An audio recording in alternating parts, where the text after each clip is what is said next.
constater, c'est qu'au niveau du ministère de l'Éducation nationale, on a des inspecteurs d'orientation psychologue qui viennent vous informer seulement quels sont les critères, bien les filières d'orientation. On vous apprend par exemple, si vous avez le bac, si vous avez un certain âge, 18 ans, on peut vous orienter. Si vous avez telle moyenne, dans telle structure, dans tel domaine, on peut vous orienter dans telle ou telle école.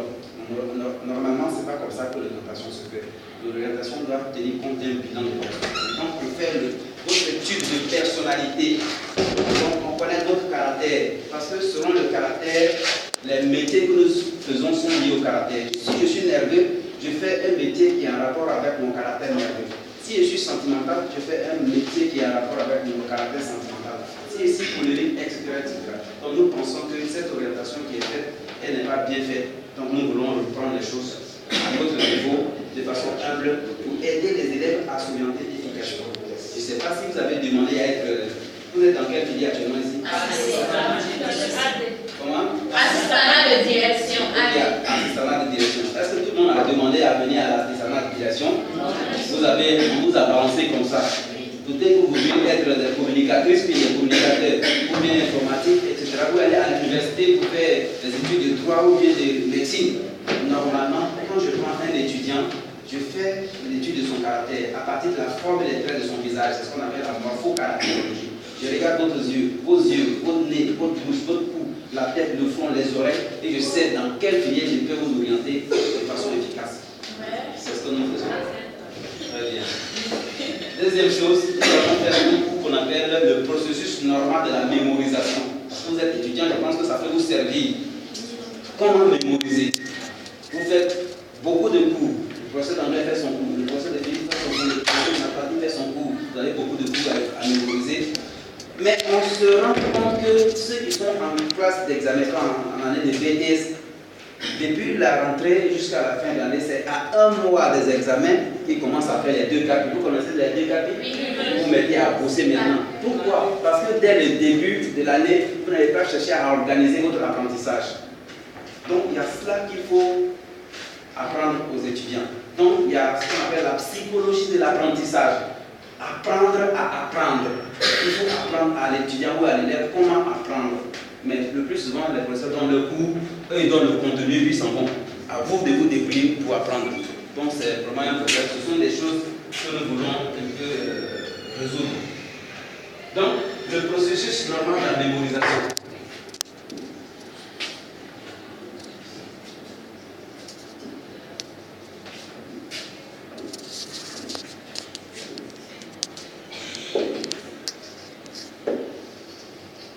Dans le processus normal de la mémorisation, on a quoi? Oui? La mémoire, très bien. On va s'arrêter là. On a la mémoire. Donc, qu'est-ce que la mémoire? Nous allons voir la mémoire et les différentes modalités de la mémoire. Qui a une idée de ce qu'on appelle la mémoire? Oui? Monsieur, la mémoire est une faculté qui permet d'enregistrer les faits passés et de se souvenir au moment où on a besoin. Très bien, c'est une très bonne définition. C'est une très bonne définition. C'est ça qu'on appelle la mémoire. Quelqu'un d'autre a une définition à nous proposer? Si on n'a pas, on va s'en tenir à sa définition. C'est bien dit. Mais c'est vrai, mais la mémoire fait partie des fonctions cognitives. Les fonctions cognitives, c'est-à-dire les fonctions qui nous permettent de comprendre, de connaître. La cognition. La cognition, c'est une unité de connaissance. Donc la mémoire fait partie des fonctions cognitives. Donc, à côté de la mémoire, il y a l'intelligence qui fait partie des fonctions cognitives. Il y a la perception qui fait partie des fonctions cognitives. Il y a le jugement. Il y a la mémoire, évidemment. Donc, c'est tous ces ensembles qu'on appelle la fonction, oui, les fonctions cognitives. Donc, nous allons étudier dans le cours qui nous concerne la mémoire. Donc, la mémoire. En tout cas, c'est une très bonne définition. Mais la mémoire est composée de combien de parties? Oui? Monsieur, la mémoire est composée de 2 parties. Oui? Monsieur, la mémoire interne. Bon, c'est pas bien grave. Bon, la mémoire, certains chercheurs ont essayé de regrouper la mémoire en plusieurs modalités. Mais on va les regrouper en 2 types. Il y a la mémoire à court terme et la mémoire à long terme. la mémoire à court terme nous permet d'emmagasiner une information dans un laps de temps au moins 5 en quelques secondes. Et l'une des modalités de la mémoire à court terme, c'est la mémoire de travail. Par exemple, si quelqu'un vous donne un numéro de téléphone à enregistrer, c'est dans la mémoire à court terme que vous enregistrez le numéro rapidement pour l'utiliser et puis effacer tout à l'heure. Parce que si je vous donne mon contact, vous allez chercher à prendre, enregistrer rapidement dans la mémoire pour que vous puissiez l'utiliser. Ça, c'est la mémoire à court terme qu'on appelle aussi la mémoire du travail. Il y a aussi la mémoire à long terme. Donc, mémoire à court terme, mémoire à long terme. Donc, ici, nous avons mémoire de travail. Mémoire de travail ou encore mémoire immédiate de travail. Ou encore appelée la mémoire immédiate. Ici, la mémoire à long terme, il y a au moins plusieurs modalités. On a la mémoire biographique.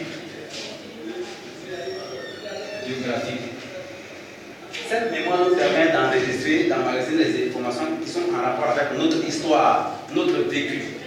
C'est-à-dire la langue que nous parlons, tout ce que nous parlons comme langue sont enregistrés dans notre mémoire biographique. Notre histoire passée que nous connaissons est enregistrée dans notre mémoire biographique. À côté de la mémoire biographique, il y a la mémoire épisodique.